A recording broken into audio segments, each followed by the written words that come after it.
Praise the Lord. सारा आदर सारा महिमा प्रभु यीशु मसीह को मिले। मैं आज आपको इस विषय में बताना चाहती हूँ, मैच्योरिटी इन क्राइस्ट। हम कैसे मैच्योर होते हैं प्रभु यीशु मसीह में। जैसे ही हम प्रभु यीशु मसीह में नया जन्म पाते हैं, फिर हमारी बाल्यावस्था आती है और फिर हम पुख्त उम्र के हो जाते हैं, फिर हम प्रौढ़ हो जाते हैं और हम मैच्योर भी हो जाते हैं। हमें अनुभव होता है उस प्रोसेस में जाने से, और अनुभव से हमें सब कुछ मालूम होता है और हम धीरे धीरे मैच्योर हो जाते हैं प्रभु यीशु मसीह के अंदर। तो मैं ये बात बताना चाहती हूँ, जैसे पतरस कहता है कि तुमको तो प्रचारक हो जाना चाहिए था, लेकिन अब ये हाल है कि आपको अभी दूध की ज़रूरत है। जैसे अभी प्रौढ़ अवस्था में से बाल्य अवस्था में आना है, मैच्योरिटी में से बाल्य अवस्था में आना है, ऐसी ज़रूरत हो गई है। तो मैं आपको बताना चाहती हूँ कि मैच्योरिटी कैसे आती है, वो मैं आपको कहना चाहती हूँ। जैसे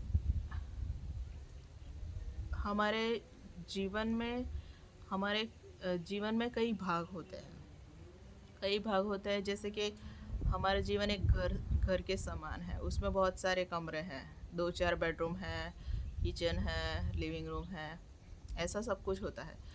तो उसी में से किसी एक एरिया को लेके मेरे जीवन में क्या हुआ था और प्रभु यीशु मसीह ने मुझे उस एरिया में कैसे मैच्योर बनाया, वो बात मैं आपसे शेयर करना चाहती हूँ, जिससे आपको मालूम पड़े कि मैं मैच्योरिटी इन क्राइस्ट की कैसे बात कर रही हूँ।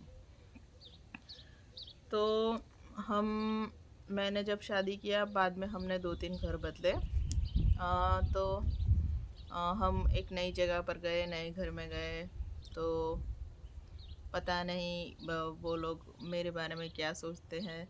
लेकिन फिर थोड़े दिन हुए, थोड़े वो हुए, और सब लोग जैसे गॉसिप कर रहे हैं कि मैं अच्छी नहीं हूँ, मैं बुरी हूँ। सब जैसे किसी और के साथ नाम जोड़ते हैं, कुछ कुछ बातें करते हैं, कैरेक्टर को लेके, ये वो लेके, स्वभाव को लेके, कि मैं गुस्से वाली हूँ, ऐसी हूँ, वैसी हूँ। तो मैं मसीह यीशु में बच्ची ही थी, बालक ही थी। तो मुझे ये बहुत अच्छा लगता था कि मैंने वचन पढ़ा था, तो मुझे ये बहुत अच्छा लगता था उस वचन में कि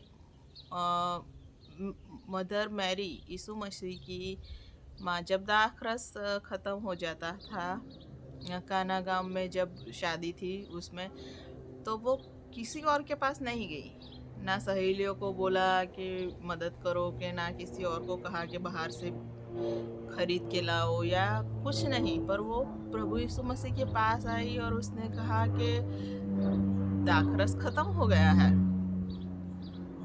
क्योंकि वो जानती थी कि प्रभु यीशु मसीह कोई भी प्रॉब्लम सॉल्व कर सकता है। वो प्रॉब्लम का सॉल्यूशन, वो सभी क्वेश्चन का आंसर है, सभी प्रश्न का उत्तर प्रभु यीशु मसीह है। जो भी उनके पास गया है कोई भी उत्तर मांगने के लिए, कभी वो खाली नहीं आता। तो मदर मैरी भी गई और प्रभु से जैसे उन्होंने कहा कि दाखरस घट गया है, और प्रभु यीशु मसीह ने फिर बनाया भी। वैसे ही मैं भी चली गई प्रभु यीशु मसीह के पास, प्रेयर कर रही थी, और मैंने रोते रोते, क्योंकि मैं प्रभु यीशु में बच्ची थी, रोते रोते कहा, ये लोग मेरी बुराई कर रहे हैं, ऐसा नाम जोड़ रहे हैं, ऐसे बोल रहे हैं, वैसे बोल रहे हैं। और मैं रो रही थी अपने रूम में, रूम बंद करके। तो प्रभु यीशु मसीह ने मुझसे बात की और मुझसे कहा कि उन लोगों को बोलने दे, उनको जो बोलना है बोलने दे, मैं तुम्हें जानता हूँ।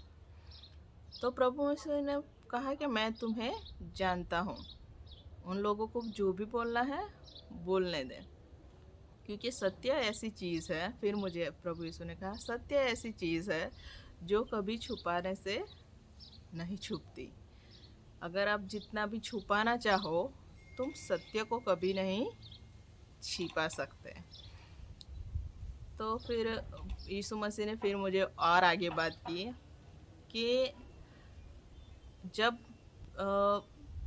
मेरी मृत्यु हुई थी और मैं मृत्यु में से जी उठा, तो फरोशियों और उन लोगों ने कहा सैनिकों को ऐसा बोलना कि हम रात में सो रहे थे, तो शिष्यों ने आके हमारी वो यीशु मसीह की लाश को चुरा के ले गए, क्योंकि वो पर्दा डालना चाहते थे। वो सत्य को क्या करना चाहते थे? छुपाना चाहते थे। लेकिन आज देखो सत्य क्या है, हर कोई जानता है कि प्रभु यीशु मसीह जिंदा मसीह है, जिंदा खुदा है, और तीसरे दिन वो जी उठा है। तो प्रभु यीशु मसीह ने इस तरह से मुझे समझाया, मुझे कहा कि सत्य क्या है वो लोग भी जानेंगे, उनको अभी बात करने दो। फिर मैं शांत हो गई, मुझे क्योंकि प्रेयर में मुझे प्रभु यीशु मसीह से बात करने से मुझे जवाब मिल गया था। फिर जब भी वो लोग बात करते, वो बुराई करते, कुछ भी करते, मैं कुछ ध्यान देती नहीं थी। लेकिन वो पेनफुल था, खुद की बुराई सुनना, खुद का गलत सुनना, जो नहीं है वो भी सुनना पड़ता है। वो सब कुछ सुनने से भी मुझे दुख होता था। लेकिन दुख धीरे धीरे जैसे जैसे मैंने वो सब सुनती गई, वैसे वैसे वो कम होता गया मेरा दुख, वैसे वैसे मैं उस एरिया में स्ट्रांग होती गई। तो फिर 6 महीने जितना हुआ, और फिर वो जो बुराई सुन रहे थे, बुराई कर रहे थे, उन लोगों में से थोड़े लोग मेरे पास आए और फिर मुझसे कहने लगे उन दिन कि हमने आपके बारे में सुना था, हमने आपके बारे में जो कुछ भी इधर उधर से इंफॉर्मेशन पाई थी वो सब गलत है, आप तो उसके बिल्कुल विपरीत है, आप बिल्कुल अलग हो। और फिर उन्होंने मुझसे संबंध रखना शुरू किया और बहुत नज़दीकी संबंध रखना शुरू किया। उन्होंने मुझे जब क्रिसमस होती या कुछ त्यौहार होता, सब कुछ वो बना के मुझे भिजवाते, कुछ अच्छा खाना बनाते अपने घर में तो मुझे भिजवाते। तो इस तरह से सत्य है वो छिप नहीं सकता, वो हमेशा से बाहर आता है। दूसरी भी बाइबल की बात बताना चाहती थी कि दाऊद ने बत्सबा के साथ जो किया, उसके बाद उसको सत्य छुपाने के लिए उसको बहुत कुछ उसने किया। उसने उरिया हित्ती को घर भेजने के लिए बहुत प्रयत्न किया, लेकिन वो गया नहीं। और फिर उसने क्या किया, उरिया हित्ती जो धार्मिक इंसान था, उसका खून भी करवाया दाऊद ने। तो सत्य को छिपाने के लिए उसने बहुत कुछ किया, लेकिन सत्य छिपा नहीं। वैसे ही दूसरी भी गवाही देना चाहती हूँ बाइबल में से कि यीशु मसीह को जब क्रूसीफाई करना था, फरोशियों को और शास्त्रियों को जब उनको क्रूसीफाई करना था, तो वो लोग गवाही ढूंढ रहे थे कि ऐसी गवाही मिल जाए कि उसको क्रूसीफाई कर दें, हम ऐसी गवाही जोरदार मिल जाए कि हम उसको नहीं छोड़े। तो वो गवाही ढूंढ रहे थे, लेकिन गवाही मिल नहीं रही थी, क्योंकि सत्य को छुपाना वो आसान नहीं है। सत्य को छुपाने के लिए ढेर सारे झूठ लगते हैं, और ढेर सारे झूठ लगने के बाद भी सत्य प्रकट हो ही जाता है। वचन कहता है कि सत्य छत पे चढ़ के पुकार करेगा, वो कुछ भी छुपा नहीं रह सकता। तो फिर मैं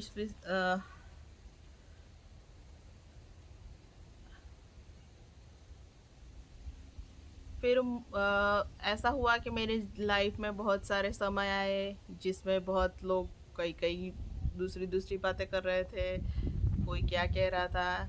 किसी की शादी में मैं इन्वॉल्व नहीं थी कराने में, फिर भी मेरा नाम उड़ा कि ये इन्वॉल्व थी। फिर लोगों ने ताने दिए, यहाँ से ताने दिए, वहाँ से ताने दिए, सब लोग मुझे सुनाने लगे, ये वो बहुत कुछ हुआ मेरे साथ। पर मुझे प्रभु ने जो बात की थी वो मैंने पकड़ के रखी कि सत्य हमेशा प्रकट होता है। और मैं जैसे जैसे सहन करती गई, जैसे जैसे इन बातों को इग्नोर करती गई, जैसे जैसे यीशु मसीह के वचन को पकड़ के आगे आगे चलती गई, एक दिन ऐसा आया कि अब मेरे मुंह पे कोई मेरी बुराई करे तो भी मुझे कुछ नहीं होता है, मुझे दुख नहीं लगता, मुझे कुछ नहीं होता, कि सत्य हमेशा प्रकट हो जाएगा। दूसरी बात बताना चाहती हूँ कि जो हमारे फल है उससे हमें पहचान मिलती है, जिससे हमें पहचाना जाता है।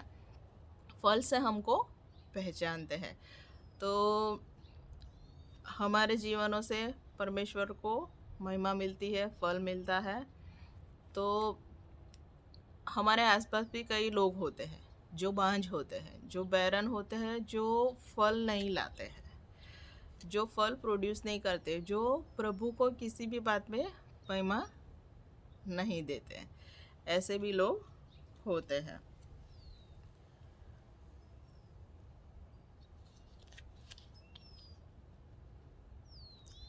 पर फल के बारे में ये बात बताना चाहती हूँ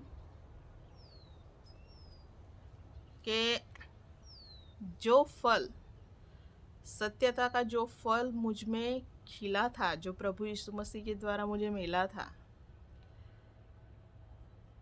कि सत्य हमेशा प्रकट हो ही जाता है, तो वो फल है।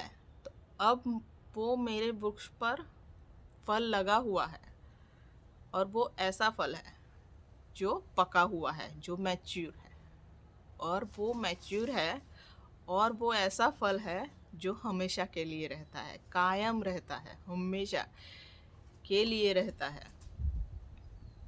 उसे कोई भी अब ऐरा गैरा आके मुझे कहेगा कि तुम सेजल बहुत बुरी दिखती हो, अगली दिखती हो, ऐसा है वैसा है, बुरा बुरा आके कह जाएगा, तो वो फल मेरा तोड़ के खराब नहीं कर सकता, क्योंकि वो मेरा फल ऐसा है ख्रिस्त मसीह, यीशु मसीह में, जो कायम रहता है, जो हमेशा के लिए रहता है।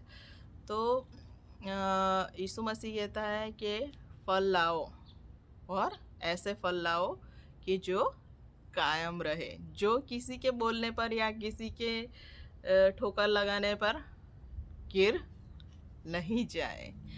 तो इसे कहते हैं मैच्योरिटी, इसे कहते हैं मैच्योरिटी। जैसे पाउल कहता है कि ख्रिस्त यीशु से हमें कौन जुदा कर पाएगा, क्या बीमारी, क्या अकाल, क्या परसिक्यूशन, क्या तलवार, कुछ भी हमको मसीह यीशु से अलग नहीं कर पाएगा। क्यों? क्योंकि मैच्योरिटी है, मैच्योरिटी है, तो वो कायम रहे ऐसा फल है। तो ये बातें हमको, अगर कोई बोलेगा तो हम यीशु मसीह से अलग नहीं हो जाएंगे, वो हमें अलग नहीं कर पाएगा।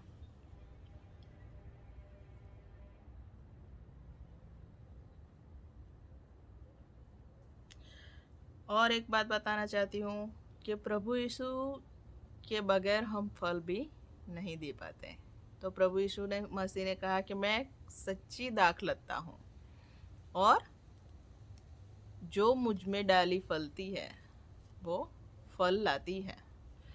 तो हमें नॉरिशमेंट सब कुछ यीशु मसीह देता है, सब कुछ जो चाहिए हमें एक फल उत्पन्न करने के लिए, फल लाने के लिए, वो सब कुछ हमें यीशु मसीह देता है। तो आज के लिए इतना ही कहना चाहती हूँ, इतना ही मैच्योरिटी पे बात करना चाहती हूँ। आपने मुझे सुना, इसलिए बहुत बहुत धन्यवाद।